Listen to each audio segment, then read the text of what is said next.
Bonjour tout le monde et bienvenue dans Découvre Bitcoin. Je suis Roxy et aujourd'hui je réponds à vos questions par rapport à Bitcoin. Nous avons la question de TCJBBBMJ point d'exclamation qui nous dit: Bonjour, j'ai découvert il y a peu ta chaîne et j'aime beaucoup ta façon de voir les choses. Merci, pas de souci. Sinon, j'ai une question sur la vidéo de Q&A 12. Si, il y a peu, les données de clients Ledger ont été hackées, certains hackers parviennent également à avoir nos informations personnelles sur nous. Peut-on penser que grâce à ces données perso, adresse postale, donc là où vous vivez, nous sommes plus vulnérables face aux cambrioleurs, même si on ne stocke pas les 24 mots chez soi? Ce risque va-t-il s'intensifier dans les années à venir? Est-ce que c'est un risque réaliste? Qu'en penses-tu et que conseilles-tu? Merci. Excellente question, madame avec, ou monsieur avec un surnom super compliqué. Évidemment, c'est un risque, évidemment, c'est quelque chose qu'on doit discuter et on doit prendre le temps de répondre. Donc là, je vais le faire. Et évidemment, donc les données de Ledger, c'est pas bien, évidemment, hein, clairement, rien à dire là-dessus. Ça a déjà été bien quand même travaillé dans l'industrie. J'ai pas envie de frapper un cheval qui est déjà mort. Je sais pas si l'expression marche en français. Mais grosso modo, déjà, rien que par rapport à ça, mon petit point de vue, c'est que ne faites jamais livrer du matériel de sécurité Bitcoin chez vous. Ne mettez pas votre adresse physique. Faites toujours une adresse relais, passez par peut-être une boîte, une entreprise, etc. Donc déjà, évitez quand possible de mettre votre adresse physique. Ça peut résoudre le problème.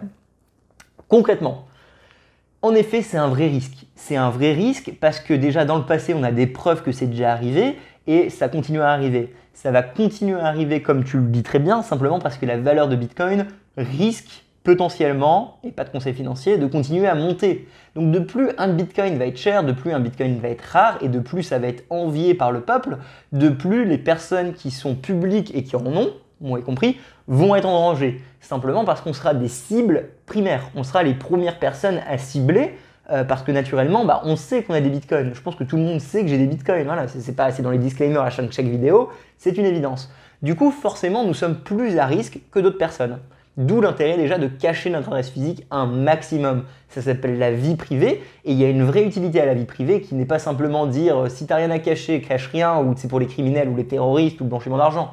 Non, la vie privée fait partie de notre sécurité, donc c'est important.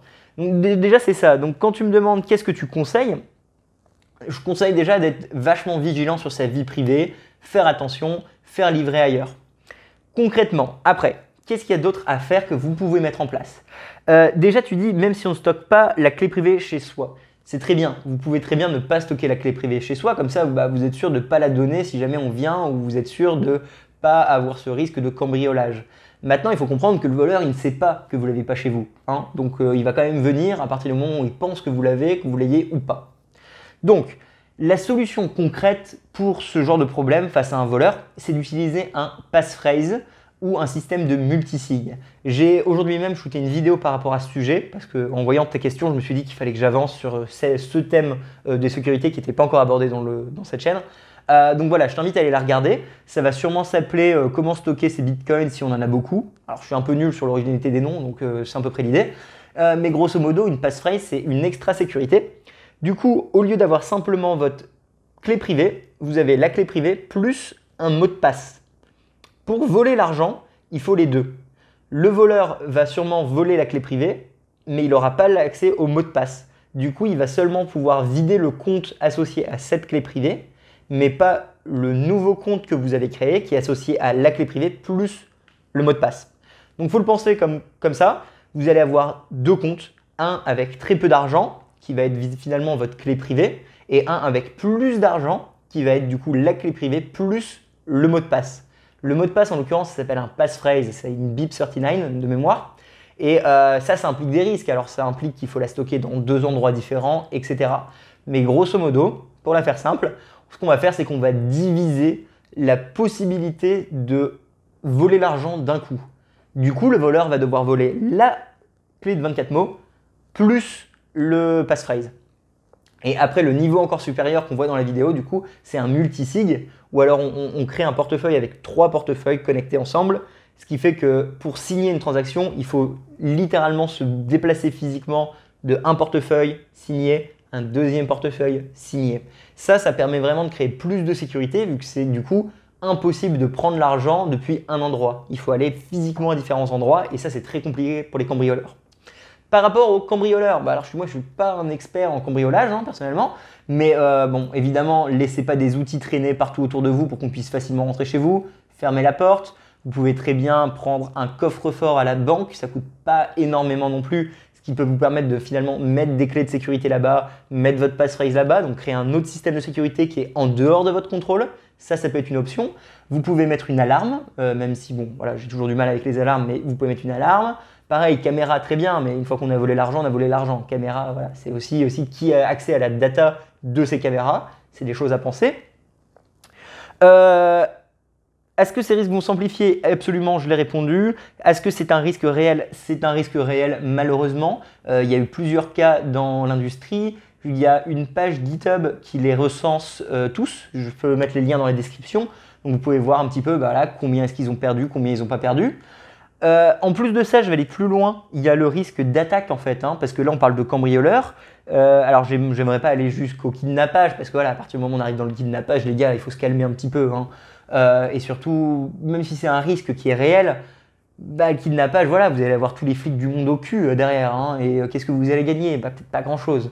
Mais voilà, pour le risque du kidnappage ou de la rançon, pareil, c'est des choses qu'on va devoir réfléchir. Alors il y a des best practices dans l'industrie.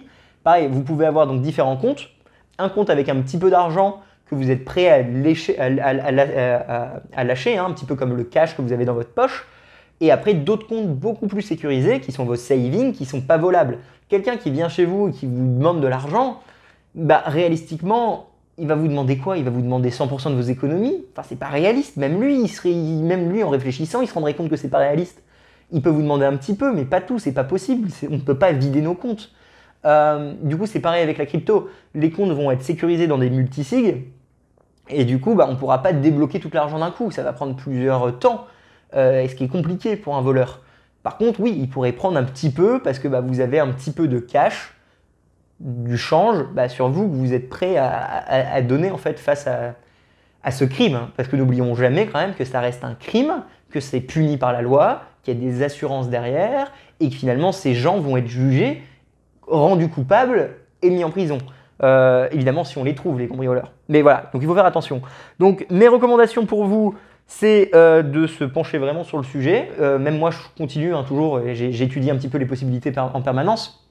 Mais donc diviser nos comptes avec des passphrases et des multisigs, avoir un petit peu qu'on est prêt à lâcher, faire attention à notre hygiène où on vit, donc c'est-à-dire avoir une alarme, des clés, déplacer l'argent pour qu'elle ne soit pas chez nous, comme ça bah, physiquement on ne peut pas nous demander l'argent vu qu'elle n'est pas chez nous.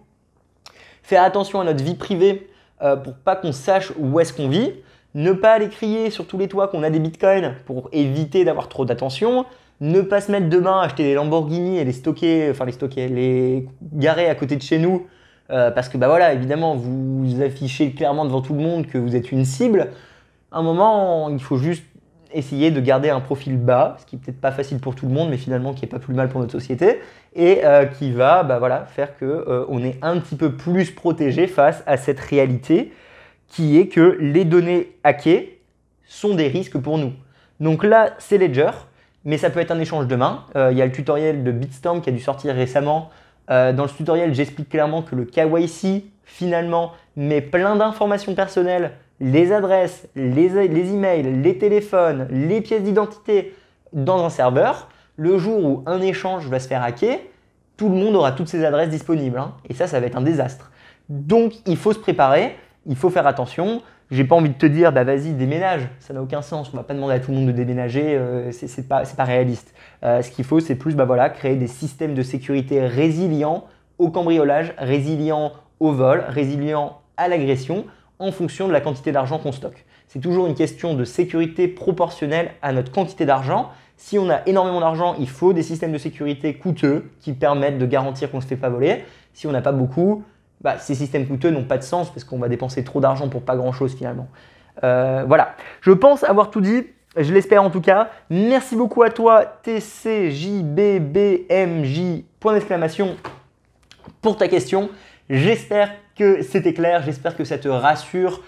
C'était peut-être pas rassurant finalement comme vidéo, mais c'est peut-être nécessaire qu'elle existe Faites attention à vous, c'est pour ça que je prône pour la vie privée, les amis. C'est pour ça, c'est important la vie privée, hein. Surtout dans le monde de demain où Bitcoin peut valoir beaucoup et les gens se battront pour des satoshi.